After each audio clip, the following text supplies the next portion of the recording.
Alhamdulillahi rabbil alamin, nahmaduhu wa nasta'inuhu wa nastahdihi wa nastaghfiruh wa na'udzu billahi min syururi anfusina wa min sayyiati a'malina. Man yahdihillahu fala mudilla lahu wa man yudlil falan tajida lahu waliyyan mursyida. Asyhadu an la ilaha illallah wahdahu la syarika lah wa asyhadu anna Muhammadan abduhu wa rasuluh. Allahumma shalli wa sallim wa barik ala Muhammad wa ala alihi wa ashabihi ajma'in. Allahumma rabbi shrah li sadri wa yassir li amri wahlul 'uqdatam min lisani yafqahu qawli. Wala hawla wala quwwata illa billahil 'aliyyil 'azim. Allahumma la sahla illa ma ja'altahu sahla wa anta taj'alul huzna in syi'ta sahla. Rabbi yassir wa la tu'assir wa atmim bil khair, amma ba'd. Kesungguhan Abu Bakar As-Siddiq untuk segera menyusuli kewafatan Nabi sallallahu alaihi wasallam.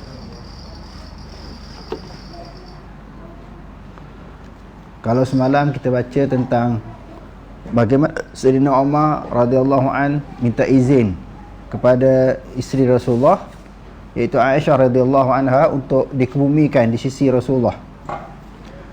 Pada malam ini pula kita akan baca tentang bagaimana kesungguhan dan juga keinginan yang ada kepada Sayyidina Abu Bakar radhiyallahu an untuk menyusuli Rasulullah sallallahu alaihi wasallam setelah Rasulullah meninggal dunia. Kisah ini diriwayatkan oleh Imam Ahmad bin Hanbal daripada Aisyah radhiyallahu anha, semoga Allah meridai beliau, bahawa beliau berkata ketika menjelang hari kewafatan Abu Bakar, beliau bertanya, hari apakah ini? Seisi rumah beliau menjawab, hari Isnin.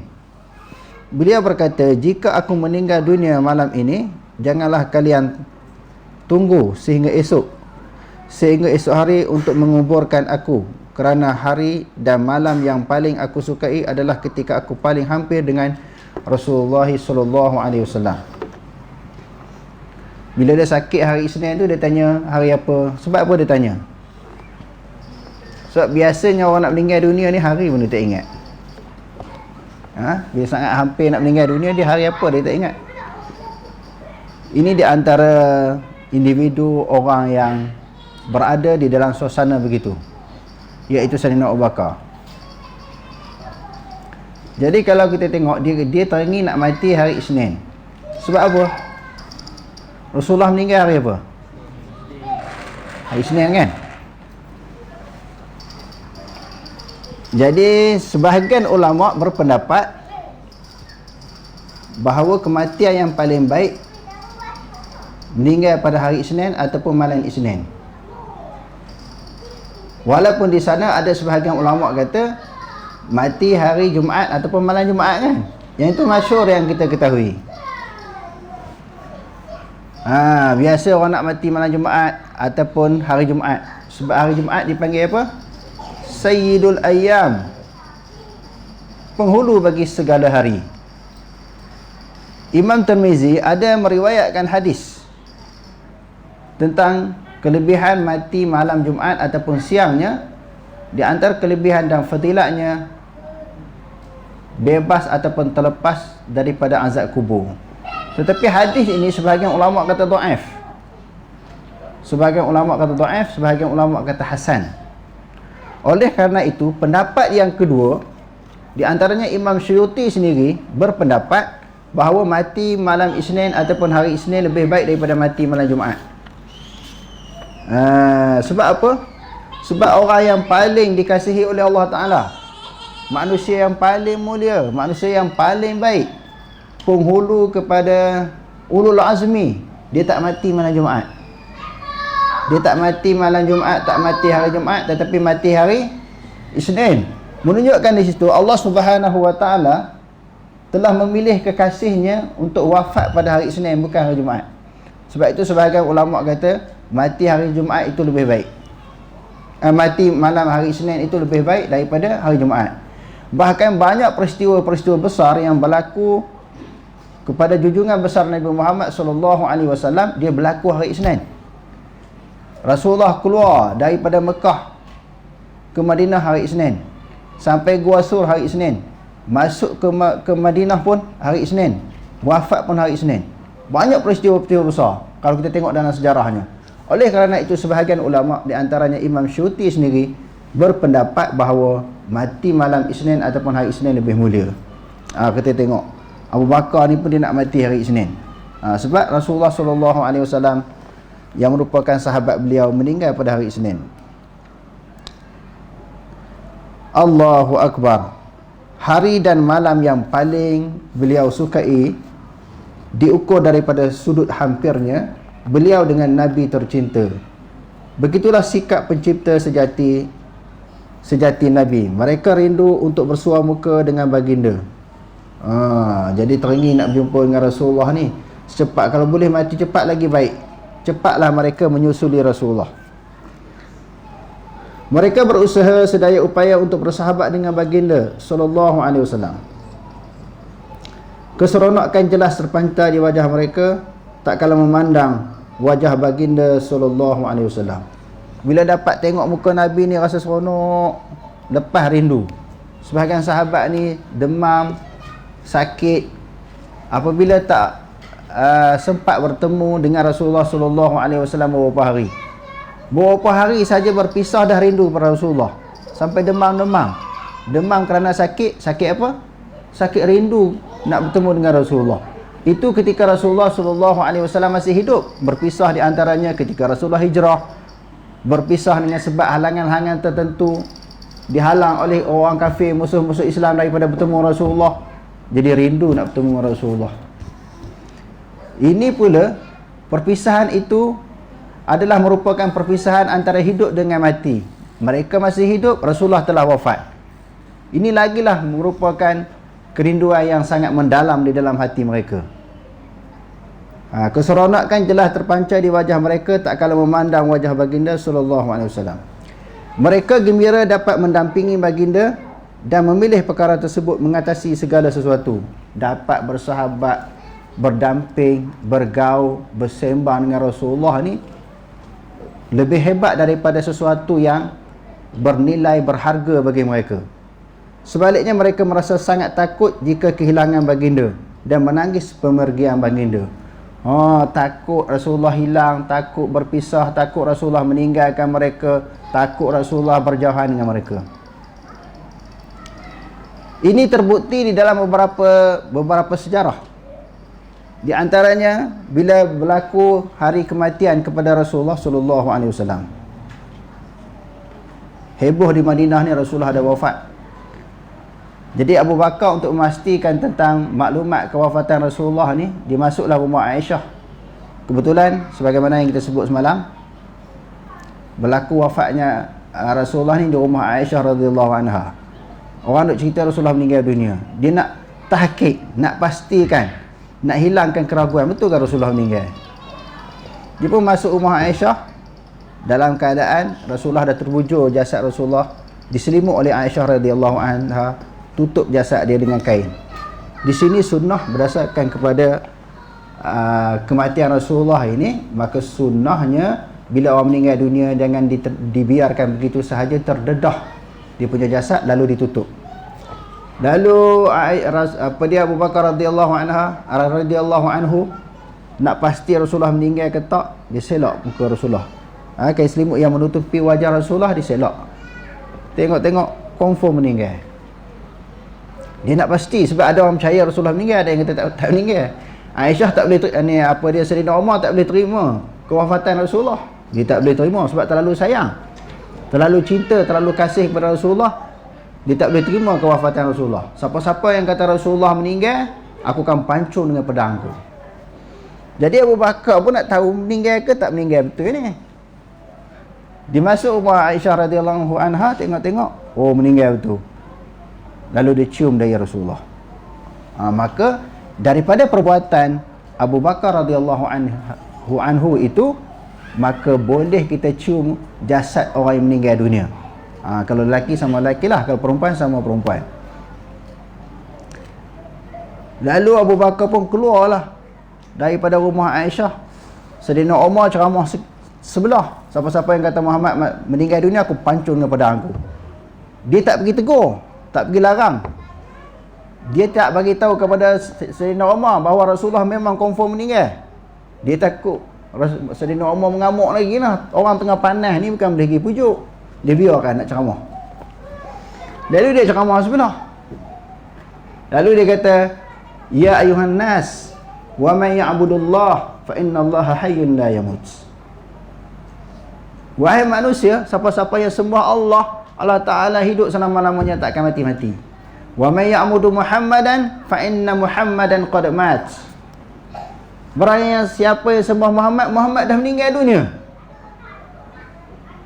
Sayyidina Umar dengar ayat tu, dengar ceramah Abu Bakar, dengar ucapan Abu Bakar, dan Abu Bakar baca satu ayat. Ayat apa? Wa ma Muhammadun illa rasulun qad khalat min qablihi rusul.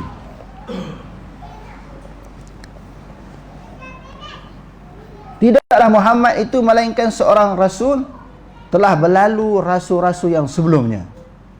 Maksudnya apa? Kalau rasul-rasul yang terdahulu boleh wafat, boleh meninggal dunia, boleh mati, Muhammad pun sama lah. Allah Ta'ala dah bagi gambaran Muhammad pun akan mati. Dan barang siapa waman yang qaliba ala aqibaihi, barang siapa yang berpaling daripada tumiknya, maksudnya bila Rasulullah wafat, Muhammad wafat, dia murtad. Dia tidak dapat memudaratkan Allah sedikit pun. Sebab yang kita sembah Allah bukan sembah Muhammad. Andai kata ada di kalangan manusia, orang ramai daripada kalangan kamu semua ni jadi murtad setelah kewafatan Muhammad, maka dia tidak dapat memudaratkan Allah Ta'ala sedikit pun. Muhammad telah meninggal dunia. Lalu hadirin sekalian, Sayyidina Umar kata, seolah-olah aku tak pernah jumpa ayat ni. Wa ma Muhammadun illa rasulun qad khalat min qablihi rusul. Seolah-olah tak pernah dengar ayat ni, tak pernah baca, tak pernah jumpa dalam Quran. Sedangkan selalu dia jumpa, dia pun ingat ayat tu. Dia pun lebih faham daripada kita. Tetapi sebab apa dia seolah-olah lupa? Kerana kecintaan kasih kepada Rasulullah mengatasi segala-galanya. Lepas pada tu barulah beliau akur tentang kewafatan Rasulullah sallallahu alaihi wasallam. Jadi tak boleh terima. Kerana terlalu sayang.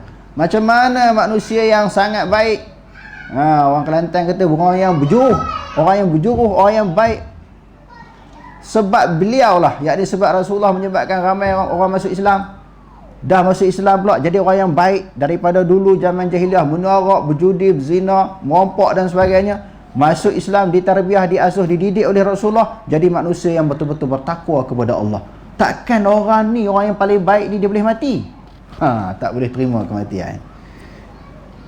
Bila Sayyidina Abu Bakar baca ayat tu, baru sedar bahawa Rasulullah ni boleh mati sebagaimana Nabi-Nabi yang terdahulu. Bagaimana pula dengan kita? Bukankah kita lebih mencintai perkara lain hingga sanggup menggadaikan cinta kita terhadap baginda demi perkara tersebut? Kita ni lebih cinta dunia, manusia yang lain lebih daripada Nabi.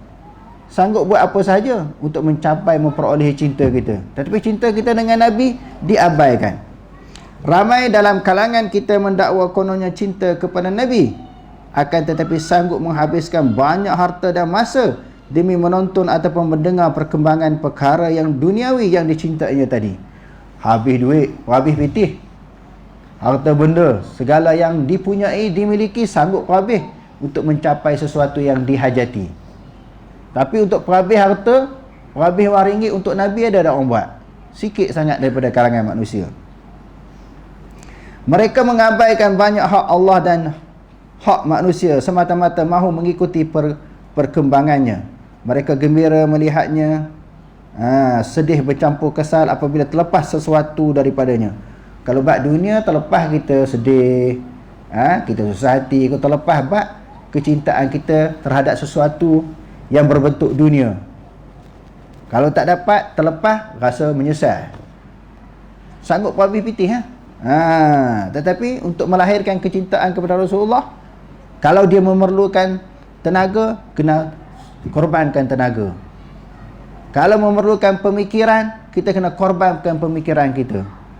Kalau memerlukan kita kata masa, kita kena korbankan masa kita untuk mencapai kecintaan kepada Rasulullah.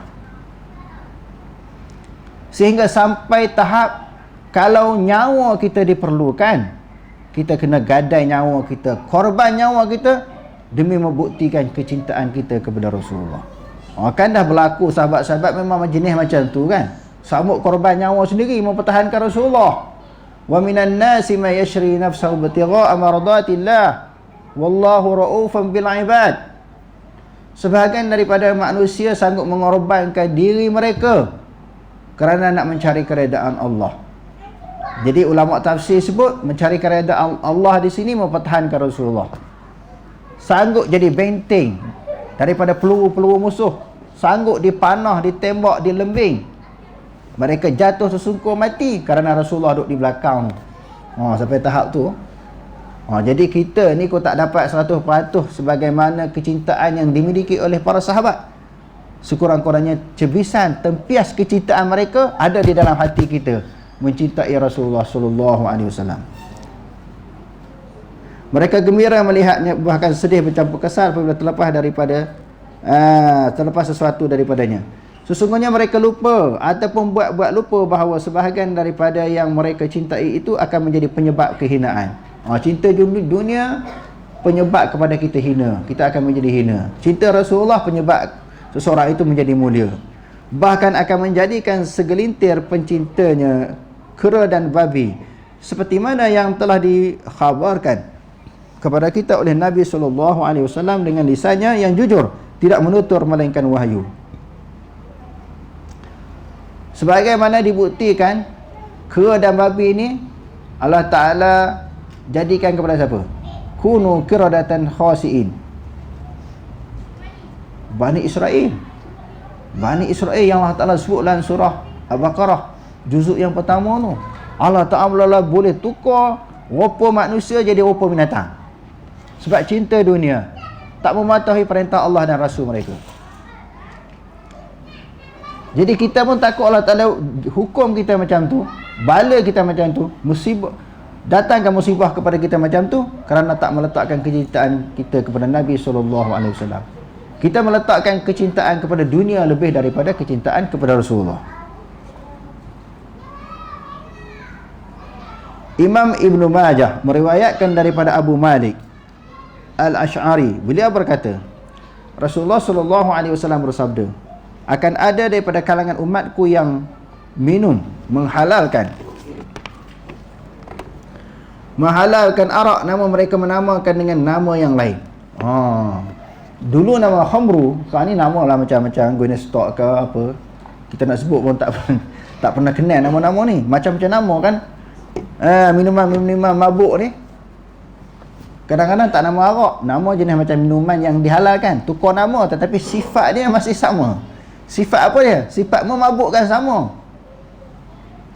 Kan ada minuman yang dinamakan nama tu macam minuman yang halal, tetapi hakikatnya dia adalah arak. Yang baru ni apa dia, 2-3 bulan lepas, arak jenama Timah. Timah ni nama orang Islam, bubuh jenama arak. Benda tu tak haram sebab memabukkan, sifat dia memabukkan. Tapi nak bagi ejah, nak bagi nampak tak haram, nak bagi orang keliru, confuse. Ni jenama Timah ni nama orang Islam. Bahkan ada salah seorang daripada anak Nabi SAW nama apa? Fatimah Zahra kan? Letak nama arak. Tengok dah ada dah. Apa yang dibayangkan oleh Nabi SAW, sebenarnya benda tu akan berlaku. Walaupun Nabi tidak mengetahui perkara yang gaib, tetapi apa yang disebut oleh Nabi adalah ilham daripada Allah.